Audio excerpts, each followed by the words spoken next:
የተወደዳችሁ የፈጣሪ ቤተሰቦች ከልብ የመነጨ ሰላምታችን በእያላችሁበት ይድረሳችሁ። የዕለተ ሰንበት የሰዓቱን መረጃ ይዘን ተገኝተናል። ለእናንተ ይመጥናሉ ብለን ከመራረጥናቸው መካከል በቅድሚያ እናስተዋውቅ።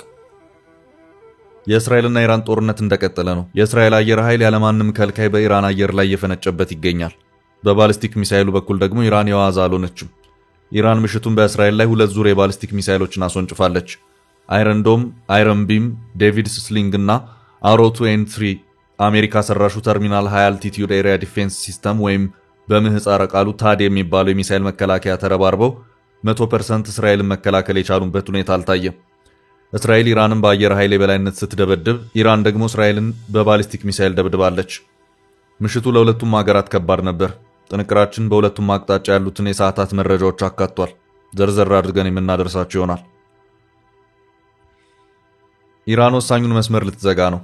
የኢራን አብዮታዊ ኮማንደር የሆኑት እስማኤል ኮሳሪ ኢራን ለእስራኤል ከምትሰጠው ወታደራዊ አጸፋ በዘለለ ኢኮኖሚያን የሚያሽመደምድ ከእስራኤል አልፎ ዓለምን የሚነካ ውሳኔ ልትወስን እንደምትችል ዝተዋል። ኮማንደሩ ስትራቴጂክ የሆነውን የሆርሙዝ መተላለፊያ ለመዝጋት ነው የዛቱት። ምን ያስከትላል ካላችሁ መልሱን ከጥንቅራችን ታገኙታላችሁ። አሜሪካ ወታደራዊ ሰልፍና ተቃውሞ በአንድ መድረክ አስተናግዳለች። አሜሪካ በትላንትናው ዕለት 2 የሚቃረኑ ክስተቶችን አስተናግዳለች። በአንድ በኩል ለዘመናት ሀገሪቱ አድርገው የማታውቀውን ወታደራዊ ትዕይንት ስትከውን፣ ትዕይንቱ እየተካሄደ ባለበት ፕሬዚዳንት ትራምፕን የሚቃወም ከፍተኛ ሰልፍ በመላው አሜሪካ በርካታ ስፍራ ላይ ተከናውኗል። ትራምፕን ስላስደሰተ ወታደራዊ ትዕይንትና ከ2000 ስፍራ በላይ ንጉሥ አንፈልግም በሚል የተካሄደውን ተቃውሞ በዝርዝር ወደ እናንተ እናደርሳለን። የኢትዮ ኤርትራ የቃላት ጦርነት አሁንም እንደቀጠለ ነው። የኤርትራው ማስታወቂያ ሚኒስትር የማነ ገብረ መስቀል ስለ ገዢው ፓርቲ ብልጽግና ያሉት ነገር አለ። ጥንቅራችን አጠር አድርጎ ከያዛቸው መረጃዎች መካከል ነው። በአፍሪካው ቀንድ በኢትዮጵያ ቀጠና አዲስ ሀገር የመፈጠሩ ጉዳይ ቀሪ ሆኗል። እውን ሊሆን ነው። ከዚሁ ጋር በተያያዘም በአሜሪካ ምክር ቤት አዲስ ረቂቅ ሕግ ቀርቧል። ይዘነዋል። መንግስት በሀገሪቱ የተለያዩ ክፍሎች በሚገኙ ማረሚያ ቤቶች ለታራሚዎች የሚያወጣውን ወጪ ለመቀነስ የሚረዳ መመሪያ እያዘጋጀ መሆኑ ተሰምቷል። እስረኞችን መቀለብ ባለመቻሉ እስረኛ መቀነስ እንደ መፍትሄ መታሰቡን እንዲሁም ቤተሰብ እስረኞችን ለመቀለብ ምግብ እንዲያቀርብ የሚሉ አካሄዶች ታስበዋል። ይህን የተመለከተ ዘገባ አክለናል። እስከ ፍጻሜ አብራችሁን ቆዩ። የምንለቃቸው ለታይ ትኩስ ዜናዎች እንዲደርሷችሁ ላይክ፣ ሼር፣ ሰብስክራይብ ማድረግ እንዳትረሱ። በማይታመን ዋጋ መሃል አዲስ አበባ ላይ ካሉበት ሆኖ ቤት ይግዙ። ከዲያስፖራ መንደር ዲኤምሲ ሪል ስቴት ቀድሞ ለመጡ 20 ሰዎች 30% ቅናሽ አዘጋጅተናል። 8% ብቻ ከፍለው ቀሪውን በግንባታ ሂደት ይከፍላሉ። 60% የባንክ ብድርም ተመቻችቶሎታል። የትም ሀገር ሆነው ቢገዙ በ3 ቀን በዲኤችኤል ካሉበት እናደርሳለን። ከስቱዲዮ እስከ ባለ 4 መኝታ ከ431 ሺህ ቅድመ ክፍያ ጀምሮ እንዲሁም የንግድ ሱቆችን አዘጋጅተናል። በ65 ሺህ ካሬ ሜትር ላይ ያረፉትና በአልሙኒየም ፎርም ቴክኖሎጂ የተገነቡት አፓርትመንቶቻችን ከሊፍት እስከ መዋኛ ገንዳ ያሟሉ ናቸው። ለመጨረሻው ህንጻ በቅናሽ ዋጋ ይሻሙ። ስልክ 0980495176 0910034497 ይደውሉ። ዲኤምሲ።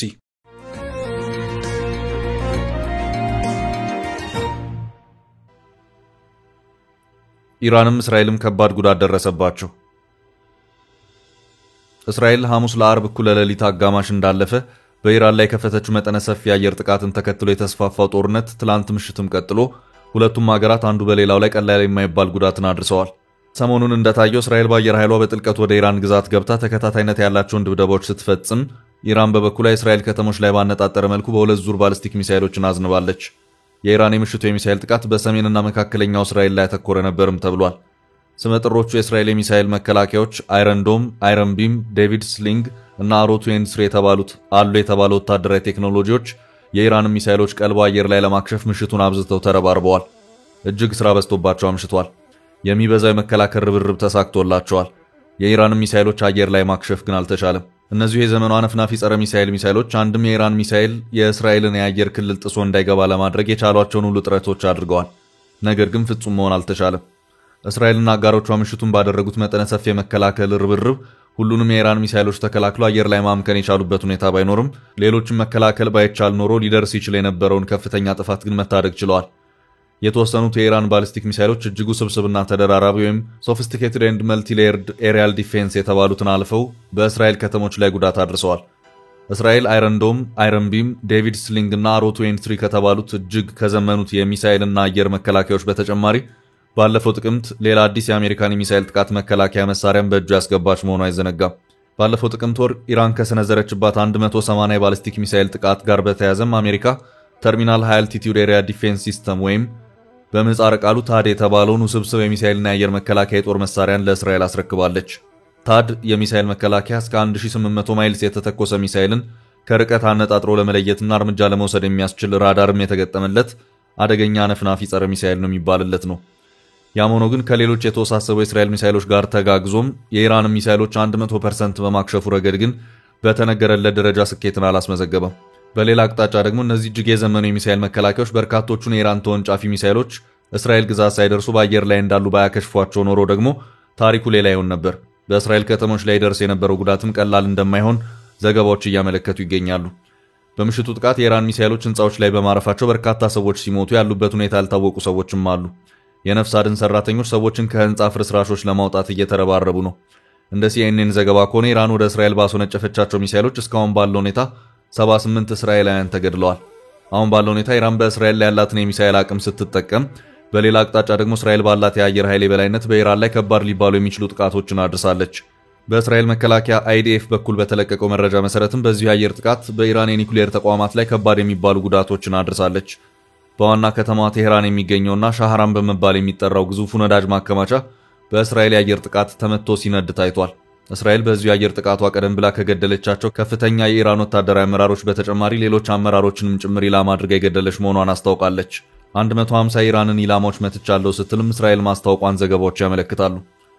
ኢራን አሜሪካና አጋሮቿ እስራኤልን በማገዝ ወታደራዊ እንቅስቃሴ ውስጥ የሚገቡ ከሆነ ወዮላቸው ያለች ሲሆን በአሜሪካ ታሪክ ባልተለመደ ሁኔታ የጎዳና ላይ ወታደራዊ ትርኢትን እያሳዩ ያሉት ፕሬዚዳንት ትራምፕ ለዚሁ የኢራን ጥብቅ ማስጠንቀቂያ ትሩዝ በተባለው የማህበራዊ ሚዲያ ትስስር ገጻቸው ምላሽ ሰጥተዋል። በዚሁ ምላሻቸውም ኢራን በአሜሪካ ወታደራዊ ተቋማት ላይ ጥቃትን የምትሰነዝር ከሆነ አሜሪካ ታይቶ የማይታወቅ ወታደራዊ ምላሽ የምትሰጥ በመሆኑ በደንብ ማሰብ ይገባል ሲሉም ሐሳባቸውን አስፍረው ታይተዋል።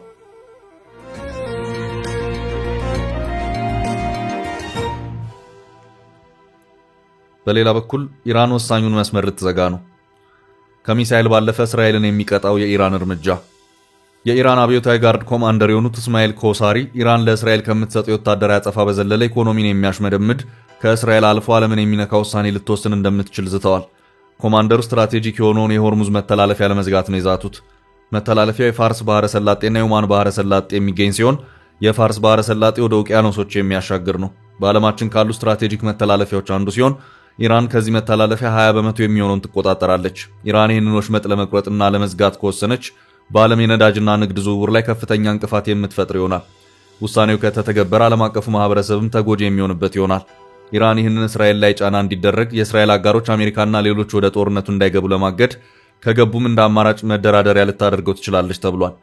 ገና ካሁን የሁለቱ ሀገራት ግጭት የዓለም የነዳጅ ዋጋ የጨመረ ሲሆን ይሄ መተላለፊያ በኢራን የሚዘጋ ከሆነ ነዳጅ በበርሜል ከ$120 እስከ $350 ሊደርስ እንደሚችል ነው የተገመተው። እስራኤል ኢራን ላይ ከሰሞኑ ከመተኮሷ በፊት የነዳጅ ዋጋ በበርሜል $73.18 ነበር።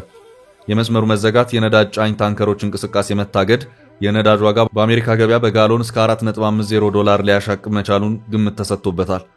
ኢራን ይህንን መተላለፊያ መዝጋቷ ግን በራሷ ላይ ሌላ መዘዝ የሚያመጣ ነው።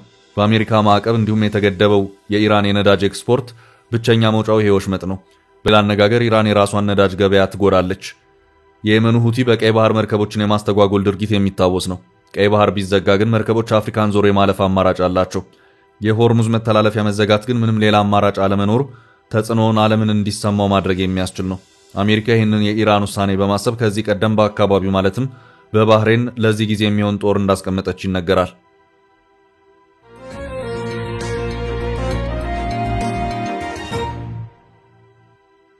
ወደ ቀጣይ መረጃ አለፍ። በአሜሪካ ወታደራዊ ሰልፍና ተቃውሞ። አሜሪካ በትላንትናው ዕለት ሁለት የሚቃረኑ ክስተቶችን አስተናግዳለች። በአንድ በኩል ለዘመናት ሀገሪቱ አድርገው የማታውቀውን ወታደራዊ ትዕይንት ስትከውን፣ ትዕይንቱ እየተካሄደ ባለበት ፕሬዚዳንት ትራምፕን የሚቃወም ከፍተኛ ሰልፍ በመላው አሜሪካ በርካታ ስፍራ ላይ ተከናውኗል። ትላንት በዋሽንግተን ዲሲ ከቀን እስከ ማታ የቀጠለ አስገራሚ ወታደራዊ ትዕይንት ተከናውኗል። $54 ሚሊዮን የወጣበት ይህ ትዕይንት ከትራምፕ 79ኛ ልደት በዓል ጋር ተገጣጥሟል። ትራምፕ ግን ለልደት አይደለም ለአሜሪካ ጦር 250ኛ ምስረታ ነው ሲሉ ነው ያስተባበሉት። ለትራምፕ ክብር ጦሩ 21 ጊዜ ማምሻውን ተኩስ ያደረገ ሲሆን በቀኑ ትዕይንት የአሜሪካ ጦር ከጥንት እስካሁን ያለውን አቅም አሳይቶበታል። በርካታ ታንኮች፣ ምድር አንቀጥቃጭ ብረት ለበሶች ተሰልፈው ለእይታ ቀርበዋል። የጦር ሄሊኮፕተሮች በብዛት የዋሽንግተን ሰማይን ሞልተው አልፈዋል። አየር ወለድ በፓራሹት ጭስ እየለቀቀ የዋሽንግተንን ሰማይ አድምቆታል። ፕሬዚዳንት ትራምፕ ድካም ቢታይባቸውም ባሰናዱት ትዕይንት መርካታቸውን የታየው 10 ጊዜ ብድግ እያሉ ለጦራቸው ወታደራዊ ሰላምታ ሲሰጡም ታይተዋል። በምድር ላይ ያለ ምርጡ ጦር ሲሉ የአሜሪካን ጦር አድንቀዋል። ማንም አገር አሜሪካን ቢነካ ይሄ ጦር ሄዶ ልክ ያስገባል ሲሉም ትራምፕ ተኩራርተዋል።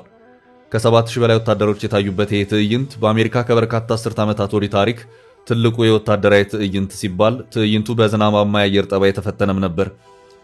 ከ250,000 በላይ ታዳሚዎች እንደተገኙበት የትራምፕ አስተዳደር ቢናገርም የቁጥሩ ጉዳይ ሌላ ክርክር ምክንያት ሆኗል። የትራምፕ ደጋፊዎች ጭምር ብዙ ሰው ባለመውጣቱ በትዕይንቱ በኋላ ሲቆጩ ተስተውለዋል። ጎን ለጎን በትራምፕ ላይ የተነሳ የተቃውሞ ሰልፍ በዚህ ወቅሰዋል። አሜሪካኖች ትላንት በቴሌቪዥን መስኮታቸው ሁለት የሚጻረሩ ክስተቶችን ሲከታተሉም ነበር።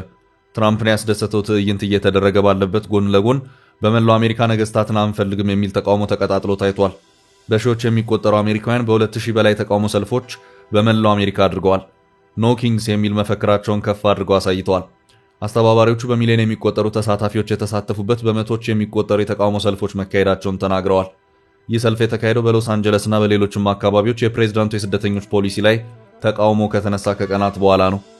የህግ አውጪዎች፣ የሰራተኛ ማህበራት መሪዎችና አክቲቪስቶች በኒውዮርክ፣ ፊላደልፊያና ሂውስተንን ጨምሮ የአሜሪካን ባንዲራና ትራምፕን የሚተቹ መፈክሮችን ለያዙ ተቃዋሚ ሰልፈኞች ንግግር አድርገዋል። እንዲሁም ተቃዋሚ ሰልፈኞቹ በፊላደልፊያ በላቭ ፓርክ በመሰባሰብ ተቃውሟቸውን አሰምተዋል። ከፍተኛ የተቃውሞ ሰልፍ ተሳታፊ ከታየባቸው አንዱ ሎስ አንጀለስ ነው። በከተማው የነበረውን ተቃውሞና ግጭት ለማስቆም ትራምፕ 4700 ወታደሮች ማሰማራታቸው ይታወሳል። ወታደሮቹ በከተማው አስተዳደሮችና የህግ አስከባሪዎች የሰነድ አልባ ስደተኞችን አፈሳን በመቃወም በተከታታይ ተቃውሞ ሰልፎች ማካሄዳቸውንና የተለያዩ ውድመቶች ማድረሳቸውን ተከትሎ በተጠንቀቅ ላይ ነበሩ። ትራምፕ ከሳምንት በፊት አስተዳዳሪው ጋቪን ኒውሰም እና የአካባቢው ባለስልጣናት ሳይፈልጉ በግዛቲቱ ብሔራዊ ዘብ አሰማርተው ነበር። ቅዳሜ ዕለት በሎስ አንጀለስ በፌዴራል ህንጻ አካባቢ በተቃዋሚዎችና በብሔራዊ ዘብ ወታደሮች መካከል ፍጥጫ ተፈጥሮ የነበረ ሲሆን ህዝቡን ለመበተን አስለቃሽ ጭስ ተተኩሷል። ነገር ግን አንድ ወይም ሁለት ህንጻዎችን አለፍ ብሎ በመቶዎች የሚቆጠሩ ተቃዋሚ ሰልፈኞች በሰላማዊ መንገድ ጉዟቸውን ሲቀጥሉ ታይተዋል። ትራምፕ በድጋሚ ከተመረጡ በኋላ ከፍተኛ የተቃውሞ ሰልፎች ቢካሄዱም የህዝብ አስተያየት ግን የስደተኛ ፖሊሲያቸው በስፋት ተወዳጅነት እንዳለው የሚያሳይ መሆኑ ተዘግቧል። ንጉሶች አንፈልግም በሚል መሪ ቃል አደባባይ የወጡት ተቃዋሚዎች ትራምፕ በሁለተኛው የስልጣን ዘመናቸው የፕሬዝዳንቱን የስልጣን ገደብ አልፈዋል የሚለውን ትችት ያቀርባሉ። በወታደራዊ ትርኢት ላይ በሺዎች የሚቆጠሩ የደንብ ልብስ የለበሱ ወታደሮች፣ ታንኮችና ወታደራዊ ተሽከርካሪዎች በወታደራዊ ባንድ ታጅበው ሲያልፉ የተደሰቱት ትራምፕ በመላው አሜሪካ ስለተደረገው ተቃውሞ አንድም ቃል ሳይናገሩ ትዕይንቱ ተጠናቋል። በአሜሪካ ለመጨረሻ ጊዜ ወታደራዊ ትርኢት የተካሄደው በፕሬዝዳንት ጆርጅ ኤች.ደብሊው ቡሽ የስልጣን ዘመን አሜሪካ በባህረ ሰላጤ ያካሄደችውን ጦርነት ድል ለማክበር በሚል እንደ አውሮፓውያን አቆጣጠር ሰኔ 1991 ነበር። በወቅቱ በትርኢቱ ላይ 200,000 ሰዎች የተሳተፉ ሲሆን የርችት ማብራት ስነ ስርዓቱን ደግሞ 800,000 ሰዎች መመልከታቸውን የታሪክ ዘገባዎች ያሳያሉ።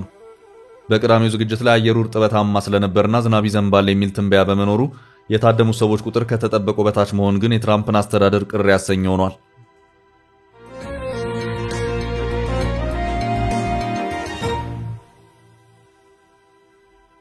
በቀጣይ ርዕስ ኤርትራ ስለ ብልጽግና። የኢትዮጵያና የኤርትራ የቃላት ጦርነት እንደቀጠለ ነው። የኤርትራው ማስታወቂያ ሚኒስትር የማነ ገብረ መስቀል በገዢው ፓርቲ ብልጽግና ላይ ያነጣጠረ ጠንከር ያለ ትችትን በኤክስ ገጻቸው ላይ አስነብበዋል።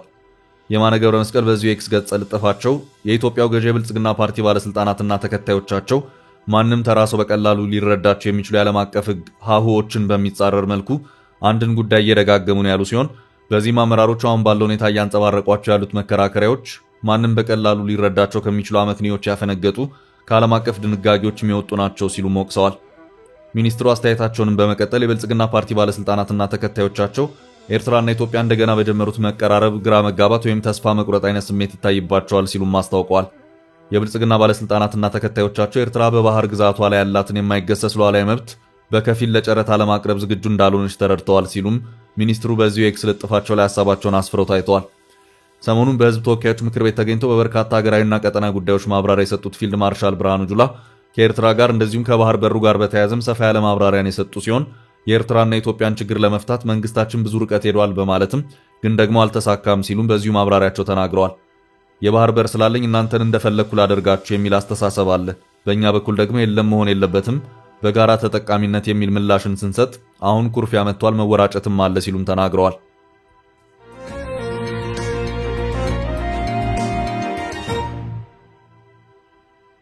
በቀጣይ መረጃ በኢትዮጵያ ቀጠና አዲስ ሀገር ሊፈጠር ነው። በኢትዮጵያ ቀጠና አዲስ ሀገር ሊፈጠር የሚችልበት ሁኔታ እየሰፋ ነው። ሀያሏ ሀገር አሜሪካ የሶማሊያ ግዛት አካል የነበረችውን ሶማሌላንድን በሀገርነት ዕውቅና ሰጥታ ለመቀበል ጫፍ ላይ ደርሳለች። በዚህም የሶማሌላንድ ሀገር የመሆን ጉዳይ በአሜሪካ ምክር ቤት ቀርቧል። የዚህ ህግ ባለቤት የአሜሪካ የህግ አውጪ ምክር ቤት አባል ስኮት ፔሪ ናቸው። የምክር ቤት አባሉ ከሰሞኑ አሜሪካ ለሶማሌላንድ ሀገርነት ዕውቅና እንድትሰጥ የሚጠይቅ የሶማሌላንድ የነጻነት ድንጋጌ የተሰኘ ረቂቅ የውሳኔ ሐሳብ ለምክር ቤቱ አቅርበዋል። የረቂቅ የውሳኔ ሐሳቡ አቅራቢ ፔሪ ሶማሌላንድ ለምን ሀገር መሆን እንደሚገባትና ከአሜሪካ ዘላቂ ጥቅም ጋርም በምን መልኩ እንደሚተሳሰርም በረቂቅ ህጋቸው ማብራሪያ ሰጥተውበታል። በዚህም ፔሪ ሶማሌላንድ የተረጋጋና ዲሞክራሲያዊ ስርዓት መገንባቷንና አሜሪካ በርበራ ወደብ ላይ ጦር ሰፈር እንድትገነባ ጭምር ፈቃደኝነቷን የገለጸች አስተማማኝ አጋር መሆኗን ጠቅሰዋል። በቀጠናው ተጽዕኖዋን ያጠናከረችው ቻይናን ለመገዳደር አሜሪካ ከሶማሌላንድ ጋር ጥብቅ ትስስር መፍጠርና ዕውቅና መስጠት እንዳለባት ረቂቅ የውሳኔ ሐሳቡ ይጠይቃል። ሶማሊያ ሶማሌላንድ ግዛቴ ናት፣ ማንም ሀገራዊ ዕውቅና ሊሰጣት አይገባም በማለት እስከዛሬም እየተከራከረች ትገኛለች።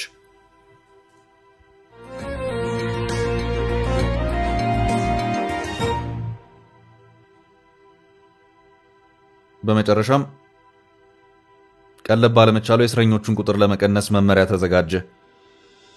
መንግስት የታራሚዎችን ዕለታዊ በጀት ለማስተካከል በየጊዜው እርምጃ ቢወስድም ችግሩን በዘላቂነት ሊፈታ ባለመቻሉ አማራጭ ቅጣት ማስፈጸሚያ መመሪያ እየተዘጋጀ መሆኑ ተነገረ። መንግስት በአገሪቱ የተለያዩ ክፍሎች በሚገኙ ማረሚያ ቤቶች ለታራሚዎች የሚያወጣውን ወጪ ለመቀነስ የሚረዳ መመሪያ እየተዘጋጀ መሆኑና የፌዴራል የሕግና የፍትህ ኢንስቲትዩት የታራሚዎቹን ቁጥር ለመቀነስ የሚረዳ ጥናት ማድረጉም ታውቋል። በፍትህ ሚኒስቴር ሚኒስትር ዴኤታ አቶ በላይሁን ይርጋ እንደተናገሩት የታራሚዎችን ቀለብ ጥያቄ ለማስተካከል የተለያዩ ጥረቶች በመደረግ ላይ ናቸው ብለዋል። ሁሉም ፍርደኞች ወደ ማረሚያ ቤት ከሚሄዱ አማራጭ የቅጣት መፍትሄዎችን ለመተግበር የፍትህ ሚኒስቴር ከማረሚያ ቤቶች ኮሚሽን ጋር በመነጋገር ላይ መሆኑን ሚኒስትር ዴኤታው መግለጻቸውን የሪፖርተር ዘገባ አመልክቷል። በመዘጋጀት ላይ ያለው አማራጭ የቅጣት ማስፈጸሚያ መመሪያ ወደ ማረሚያ ቤት የሚገቡ እስረኞችን ቁጥር ይቀንሰዋል ተብሎ ይታመናል ያሉት ሚኒስትር ዴኤታው መመሪያው መቼ እንደሚተገበር ለቀረበላቸው ጥያቄ እየተመካከርንበት ነው፣ በቀጣይ ይፋ ይሆናል ብለዋል። የፌዴራል የሕግና ፍትህ ኢንስቲትዩት ምክትል ዋና ዳይሬክተር አቶ ምትኩ ማዳ ደግሞ በአገር አቀፍ ደረጃ የፍትህ ተቋማት አገልግሎት እንዲዘምን የጥናትና ምርምር ስራዎችን ማድረግ የኢንስቲትዩቱ ዋነኛ ተልዕኮ ነው። በማረሚያ ቤቶች ላይ በተደረገው ጥናት የታራሚዎች ቁጥር በመብዛቱ የአገልግሎት አሰጣጥ፣ የቀለብና የማረፊያ እጥረትና የታራሚ ጥያቄዎች ፍላጎት አለመሟላት ችግሮች እንዳሉ መለየቱን ገልጸዋል። ታራሚዎች በሚገኙባቸው ማረሚያ ቤቶች እየቀረበላቸው ያለው ምግብ በቂ ባለመሆኑ ከቤተሰቦቻቸው እያስመጡ እንደሚመገቡ ኢንስቲትዩቱ በጥናት መለየቱን አስረድተዋል። ኢንስቲትዩቱ ችግሮችን ለመፍታት ካስቀመጣቸው የመፍትሄ አማራጮች መካከል በተለይም የአጭር ጊዜ የእስር ቅጣት በተላለፈባቸው ሰዎች ላይ አማራጭ ቅጣቶችን መተግበር ዋነኛው መሆኑንም አቶ ምትኩ ገልጸዋል። ታራሚዎች በሕግ የተወሰነባቸውን ቅጣት መፈጸም አለባቸው። ነገር ግን በተለይ ምርታማና ውጤታማ የሚሆኑ ዜጎች ማረሚያ ቤት ሲቆዩ ምርታማ አይሆኑ። ይህንን ለማስተካከል ከቀረቡ ምክር ሐሳቦች መካከል ተለዋጭ ቅጣቶችን በሕግ መደንገግ ነው። ለዚህም ከእስራት ይልቅ የማህበረሰብ አገልግሎቶች እንዲሰጡ ማድረግ ነው ብለዋል። ኢንስቲትዩቱ ያቀረባቸው ምክር ሐሳቦች ወደ ተግባር እንዲቀየሩ በፍትህ ሚኒስቴር በኩል ሕግ እንዲወጣና እንዲደነገግ ለማድረግ በሂደት ላይ እንደሆነም ተገልጿል። በፌዴራል ማረሚያ ቤቶች ኮሚሽን በሚተዳደሩ ማረሚያ ቤቶች ውስጥ ያሉ እስረኞች ዕለታዊ በጀታቸው 35 ብር ሲሆን በክልል መንግስታት ስር ባሉ መሰል ተቋማት የታሰሩ እስረኞች ዕለታዊ በጀት ደግሞ ከክልል ክልል ስለሚለያይ ከ30 እስከ 100 ብር ነው። በሶማሌ ክልል ውስጥ ባሉ ማረሚያ ቤቶች ለአንድ ታራሚ ዕለታዊ በጀት 100 ብር፣ በአማራ ክልል 55 ብር፣ በኦሮሚያ ደግሞ 46.60 ብር እንደሆነ ታውቋል። እንደ ተባበሩት መንግስታት ድርጅት የእጽና የወንጀል ቢሮ ዓመታዊ ሪፖርት ከሆነ በኢትዮጵያ ከ120 ሺህ በላይ እስረኞች ሲኖሩ ከ100 ሺህ ውስጥ 99 ያህሉ ለእስር ይዳረጋሉ። ከታሳሪዎች ውስጥም የሴቶች ድርሻ 4 በመቶ እንደሆነ በሪፖርቱ ተጠቅሷል። ቢሮ አክሎም በኢትዮጵያ 126 ማረሚያ ቤቶች መኖራቸውን፣ ከነዚህ ውስጥ 6ቱ በፌዴራል ማረሚያ ቤቶች፣ ቀሪዎቹ ደግሞ በክልል መንግስታት ስር ናቸው ማለቱን የሪፖርተር ዘገባ አመልክቷል። ቻችን ለዛሬ ያዝንላችሁን ርዕሰ ጉዳዮች እዚህ ላይ ቋጨን። ላይክ፣ ሼር እና ኮሜንት በማድረግ ለቻናላችን ድጋፋችሁን መግለጽ እንዳትዘነጉ እያልን ከሌሎች መረጃዎች ጋር ደግመን እስክንገናኝ ቸር ያሰማን ስንል ተሰናበትን።